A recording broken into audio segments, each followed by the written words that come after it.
اعوذ باللہ من الشیطان الرجیم بسم اللہ الرحمن الرحیم۔ حضرت زید بن ثابت رضی اللہ تعالی عنہ راوی حدیث مبارکہ کے ابن خزیمہ کے اندر یہ حدیث مبارکہ موجود ہے۔ عن زید بن ثابت رضی اللہ تعالی عنہ ان رسول اللہ صلی اللہ علیہ وسلم قال ان اللہ يحب ان يقرأ القرآن كما انزل او كما قال رسول اللہ صلی اللہ علیہ وسلم۔ حضرت زید بن ثابت رضی اللہ تعالی عنہ راوی ہیں، فرماتے ہیں حضور علیہ الصلوۃ والسلام نے ارشاد فرمایا کہ بے شک اللہ تبارک و تعالی اس بات کو پسند فرماتا ہے کہ قرآن کریم کو اس طرح پڑھا جائے، قرآن کریم کی تلاوت اس طرح کی جائے کما انزل، کہ جس طرح رب تعالی نے نازل فرمایا ہے ویسے ہی اس کی تلاوت کی جائے۔ اور اس کی مزید وضاحت علم التجوید کے بہت ہی بڑے امام جزری رحمۃ اللہ تعالی علیہ آپ فرماتے ہیں لِأَنَّهُ بِهِ الْأَلَاهُ أَنزَلَ وَهَكَذَا مِنْهُ إِلَيْنَا وَصَلَ، کہ اللہ تبارک و تعالی نے قرآن کریم کو تجوید کے ساتھ نازل فرمایا ہے اور اسی طرح جو ہے اللہ کی طرف سے ہم تک پہنچا ہے۔ تو اب رب کی منشا یہ ہے، رب یہ چاہتا ہے کہ جس طرح قرآن کریم کو نازل کیا گیا ہے، یعنی کہ تجوید کے ساتھ نازل کیا گیا ہے، تو اب رب کی منشا بھی یہی ہے، جس طرح حدیث مبارکہ میں حضور علیہ الصلوۃ والسلام نے فرمایا، رب کی منشا بھی یہی ہے کہ رب چاہتا ہے کہ اب اس کی تلاوت جو ہے وہ بھی تجوید کے ساتھ کی جائے۔ تو حضرات محترم، ہم قرآن کریم کو اتنی دیر تک صحیح نہیں پڑھ سکتے، تجوید کے ساتھ نہیں پڑھ سکتے جب تک کہ ہم علم التجوید کے قواعد جو ہیں وہ نہیں سیکھیں گے۔ اتنی دیر تک قرآن کریم کو صحیح پڑھنا یا تجوید کے ساتھ پڑھنا یہ ممکن نہیں ہے۔ پچھلی ویڈیو میں نون ساکن اور نون تنوین کے قواعد جو ہیں وہ بیان کیے گئے تھے۔ آج انشاءاللہ العزیز میم ساکن کے قواعد جو ہیں وہ بیان کیے جائیں گے۔ حضرات محترم، میم ساکن کے 3 قواعد ہیں۔ نمبر 1 ادغام شفوی، نمبر 2 اخفاء شفوی، اور نمبر 3 اظہار شفوی۔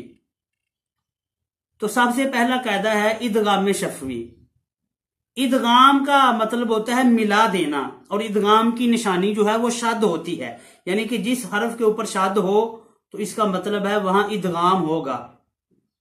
تو ادغام شفوی کا قاعدہ اس طرح سے ہے کہ جب بھی میم ساکن کے بعد دوسری میم آ جائے، یہ میم ساکن کے قواعد ہیں، خالی میم کے قواعد نہیں، یہ میم ساکن کے، میم ساکن کے بعد جب بھی دوسری میم آ جائے تو وہاں جو ہے ادغام شفوی ہوگا، یعنی کہ میم کو میم میں ملا کر غنہ کر کے پڑھیں گے۔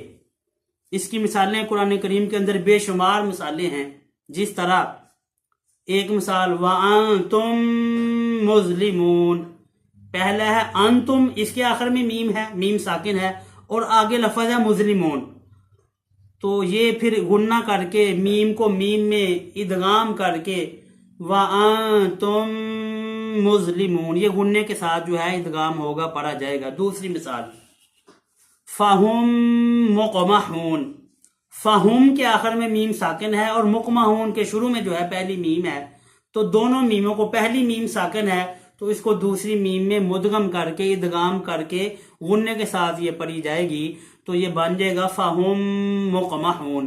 ایسے ہی ادغام شفوی کی ایک اور مثال وہم معرضون، وہم کے آخر میں میم ساکن ہے اور اس کے بعد جو ہے پھر میم آ گئی ہے معرضون میں، تو یہ میم کو میم میں ادغام کر کے غننے کے ساتھ پڑھیں گے وہم معرضون۔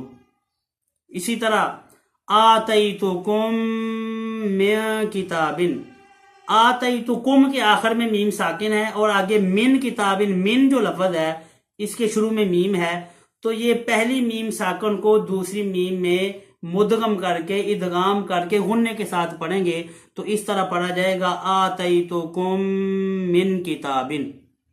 तो हज़रात मोहतरम ये हैं इदगाम शफवी की मिसालें। तो आगे दूसरा कायदा जो है मीम साकिन का वो इख्वा शफवी है।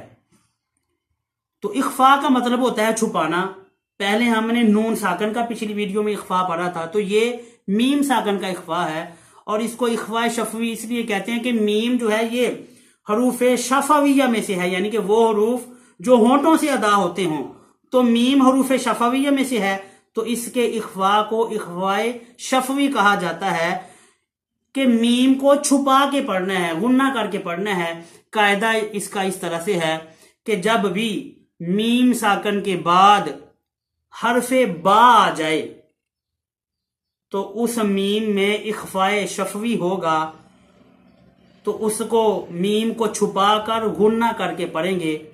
जिस तरह के कुरान पाक के अंदर बेशुमार इसकी इख्फाए शफवी की मिसालें हैं, जैसे अलैकुम बिवकील, अलैकुम बिवकील, ये मीम पे होंठ नहीं मिलने देने तब इख्फा होगा, यानी कि मीम को छुपा के पढ़ना है। अलैकुम बिवकील वमा हुम बिमुमिनीन।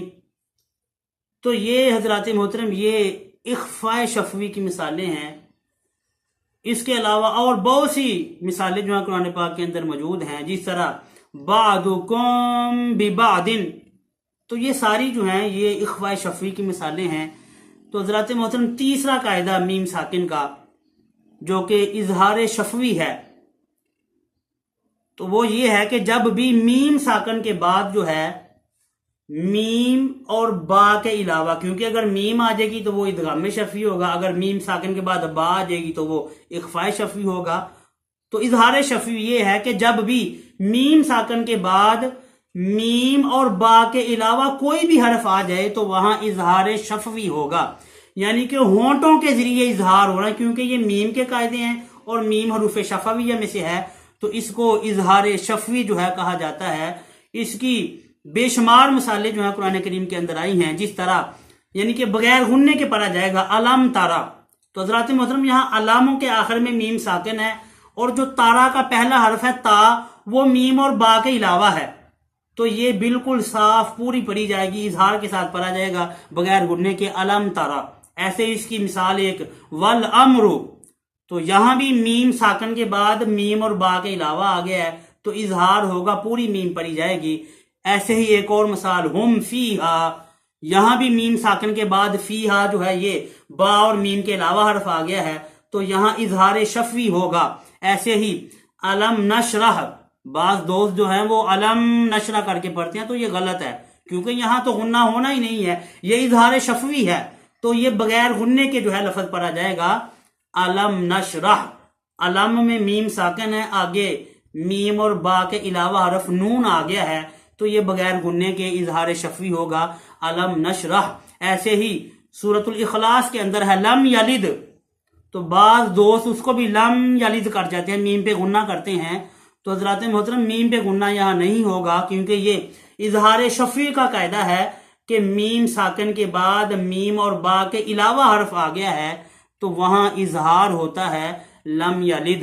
तो हज़रात मोहतरम ये मिसालें जो हैं सारी जितनी भी आखिर में पेश की गई हैं ये इजहार शफवी की हैं। तो आज मीम साकिन के 3 कवायद बयान हुए हैं, इदगाम शफवी, इख्फा शफवी और इजहार शफवी। अगर हम थोड़ी सी तवज्जो कर लें तो तिलावत करते हुए पहले हम इन कवायद को सीखें, फिर पढ़ते वक्त थोड़ी सी तवज्जो के साथ पढ़ लें तो हमारा कुरान पाक जो है वो बिल्कुल सही हो जाएगा। हम कुरान जो है वो तजवीद के साथ पढ़ना शुरू कर देंगे।